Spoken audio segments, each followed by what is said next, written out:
Hi, welcome back. So let's continue our Java tutorial and let's give a few more example. So let's go for the system out and then we're gonna say print and then we're gonna ask from the user to enter a number. So we're gonna say enter a number and I will give you the square of that number. So, and in order to ask from the user to enter a number, we're gonna need an integer for that. So let's name our integer shortcut for number num. You could name it anything. I'm just prefer to name it num. So as we said, if we wanna to ask for input from the user, we have to create the scanner object. So we're gonna write our scanner class, and then we're gonna say, okay, we're gonna create a scanner object and new scanner, and we said system in, which means that we are putting input. And as I said, this is the class with capital S and the object is with small s. So, and then we're gonna say, okay, number equals the scanner. And over here, in the with the string, we had to write next or next line, but with the integer, you write it this way: next integer. And if we run the program, we're gonna say enter a number, and I will give you the square of that number. So if the user, and then we're gonna ask for the user to enter a number. So let's continue with developing our program completely. And in order to get the square, we actually let's first create an integer for that. So we're gonna create an integer and we're gonna name it square of the number. You could name it this way or just go this way. So I prefer to name it this way. And then after that, let's get the square of the number that the user entered. So the way to do that is we're gonna say, okay, the square of the number will be assigned to the way to put to raise a power for a variable is by using the statement pow or shortcut for power.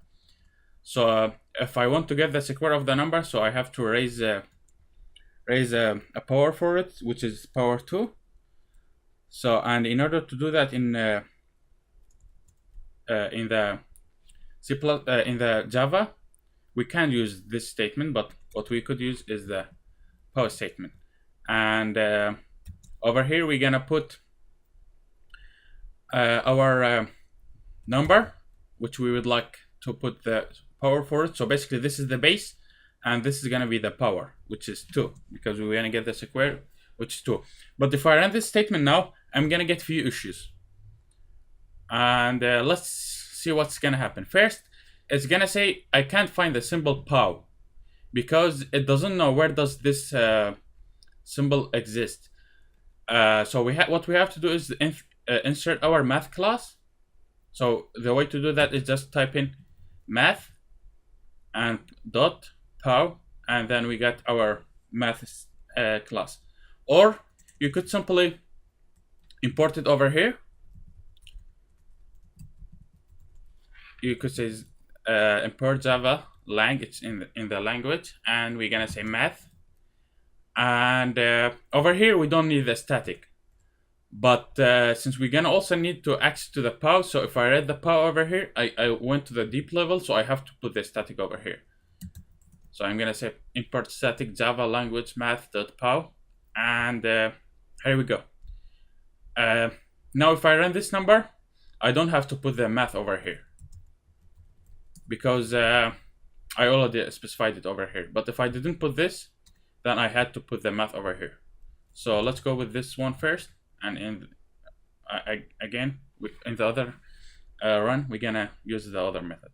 But if I run this now, I get another issue, which says losing conversation from the double to integer. So basically, the POW only accepts or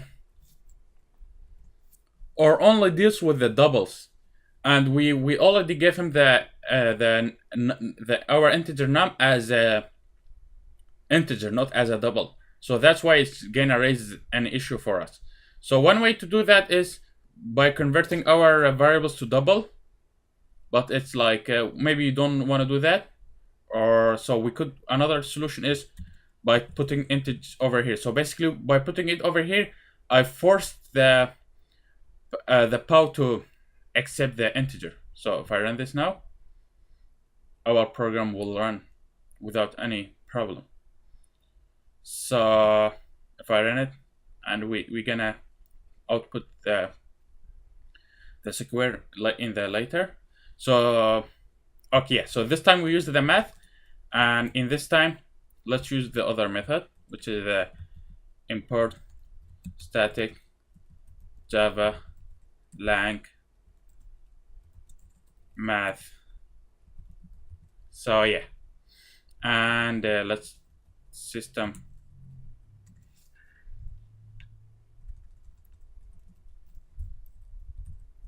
As you guys see, I write it as the first letter as a small. It didn't accept it. System out print. We're gonna say okay, the square is plus the square number. So if we run this now, it's gonna say enter a number and I will give you the square of that number. So if you enter 4, it's supposed to give us the square of 4, which is 16. So it's gonna say the square is 16. If I enter 5, it's supposed to give me 25. As you guys see. And let's enter maybe 10. The square of the 10 is 100. As you guys see. So yeah, this is the way to use the scanner and the how to use the integer and double.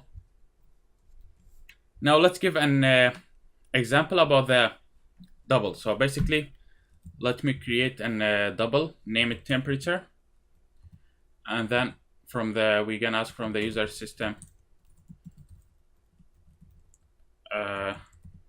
We're gonna say what's the temperature today.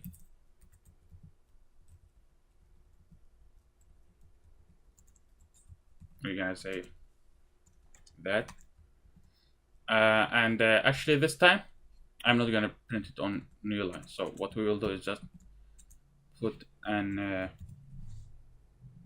empty space over here. So what I will do is put empty space over here, and I will get the next input, which is so in order to get input from the user, we have to get the scanner object. So we're gonna say okay, scanner equals new scanner system in, and after that we're gonna say okay, enter the temp equals scanner dot the next, and over here we're gonna write double. So next double, this way with the D capital, and after that we're gonna say maybe we're gonna say system out. Let's suppose the user gonna enter big number, so we're gonna say temp is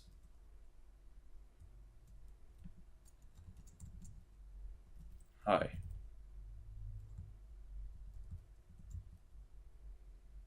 And let's run the program and see what's happened. And yes, we're supposed to put the semicolon over here. So let's run it. So it's gonna say what's the temperature today, and as you guys see, I didn't start on a new line. I completed this line because I didn't put the print ln. So let's enter 90, and it's gonna say, as you guys see, it printed out as double 90.0. It's gonna print it as double. So let's suppose we enter maybe 90.5, 58, something like that. It's gonna print it out for you but if we did that as integer, it's not gonna accept that. So let's do that as integer, and let me run it, and let's suppose, and yeah, over here we have to convert it to integer also. Next up, because we did integer, so we have to. So let's suppose the user over here entered something with decimals, so something like that. Our program gonna say an error because it was waiting for integer, but we entered double over here. That's why it didn't go through. So be careful about that. When you have decimals, you have to write double, and when you have the integers, you want to enter integer only, then you specify it that way. And another thing I would like to talk about is the constant values or constant variables. So over here, these variables that we created over here, they have values that's gonna be different. So if I give the temperature over here 90, and over here I could change it into another value. I would say the temp, let's remove this statement. I would say it's equals to 120, right? So if I run the program now, it's gonna change the value of the, and yeah, we have to put the decimals over here. So, or actually, let's just convert this to integer to make it more simple. And let's run it. Now it's gonna give. We change the value of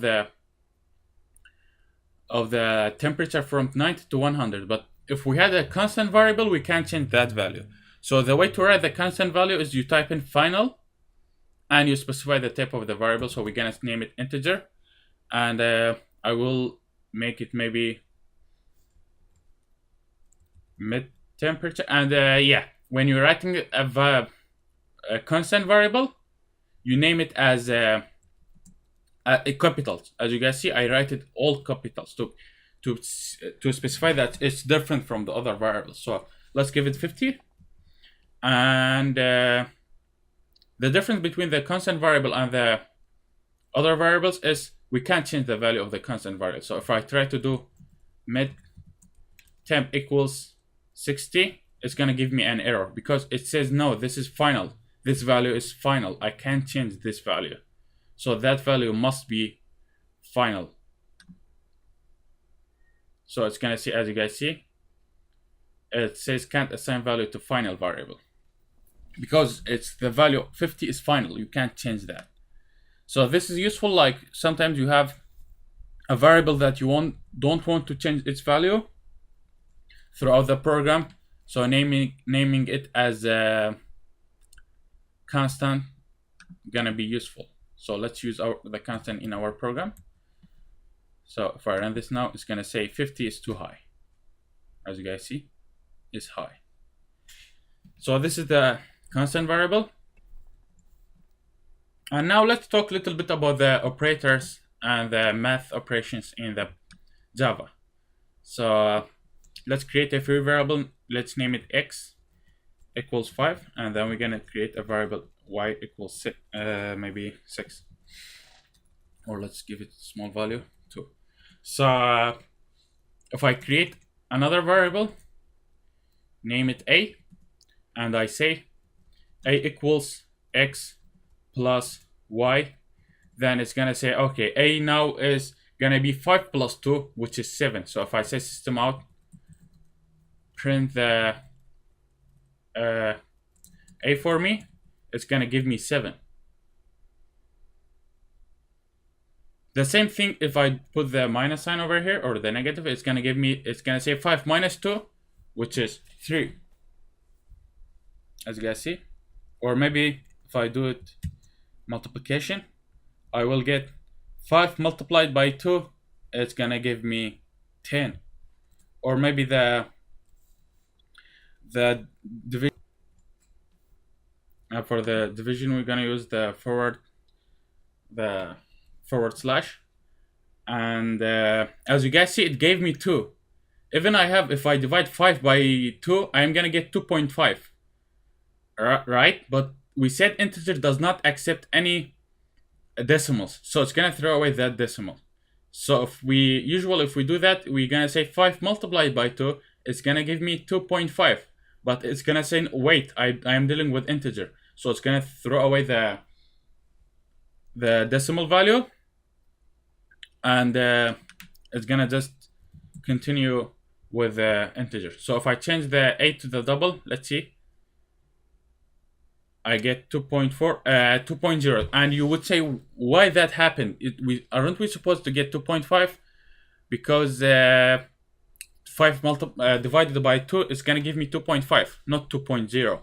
Well, the reason why it's happened over here, it's gonna, before assigning before returning the value for a, it's already throw away the 2.5. So what's gonna happen over here? It's gonna say, okay, I have two integers, 5 multiplied by 2. So it's say I am dealing with integers. It doesn't know that it does dealing with the doubles. So it's say 5 multiplied by 2 is 2.5. But it says, okay, wait, I am dealing with integers. I'm not dealing with the double. So it's gonna throw away the 0.5 and it will stay with the 2. And after, when it's returning the value to the a, it says, wait, you are the a is double. So, but it's too late, as we say. You already throw away the 0.5, so we will end up with 2.0. So the way to fix that is we tell the program over here, yes, wait, you are dealing with the doubles.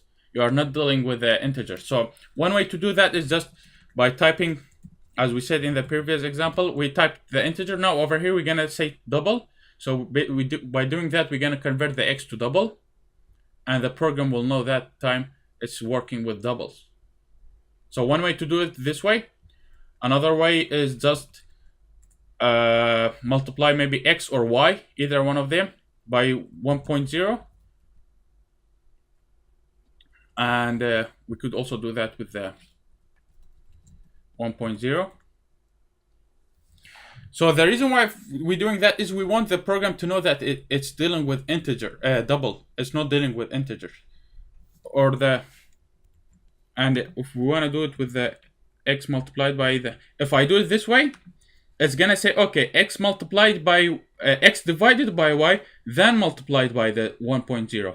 But it's already too late. It's gonna throw away the 0.5. So in order to multiply the y by 1.0 before the division, we have to put the parentheses, because the parentheses operations is gonna be first, and then we're gonna go for the x. So this way it's gonna give me 2.5, because I already specified that I want the double over here. But if I didn't put the parentheses, what it's going to do is gonna divide x by y, which is gonna give me 2, because it's gonna throw away the 0.5, and then we're gonna multiply it by 1.0, which is, and by that time it's too late. We already threw away 0.5. So this is one of the ways to convert the integer to double. So yeah, and another thing, we have another operator in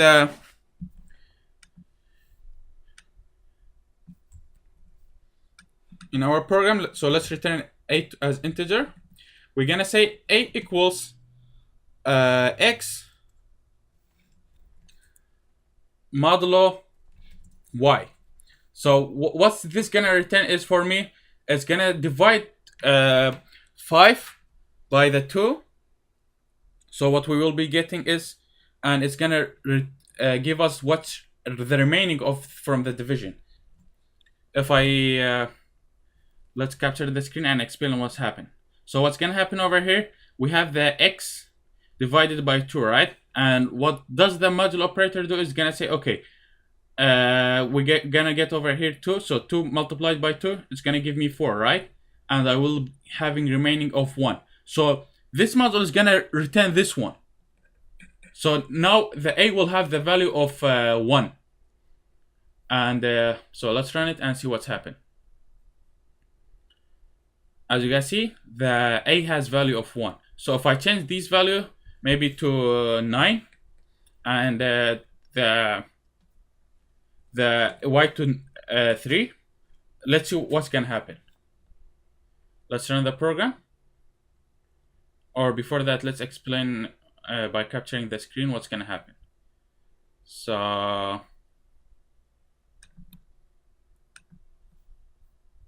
what's gonna happen over here? We have 9 divided by 3. So we're gonna get 3 by 3, 9. So we have 0. Reminder is 0. So this value will be given to A. So if I run this program, I will get 0. Or if I change this to maybe 5, I will get 4. The reason for that, if we divide the 9 by 5, we're gonna get 4, because the remainder is 4, as you guys see over here. So this is one of the useful way to make use of the modulo operator, and it's mostly used with the odd or even function. So basically we're gonna use the modulo operator to specify, to see whether this is odd or even function. So if it returns 0, it's even, and if it returns 1, it's odd.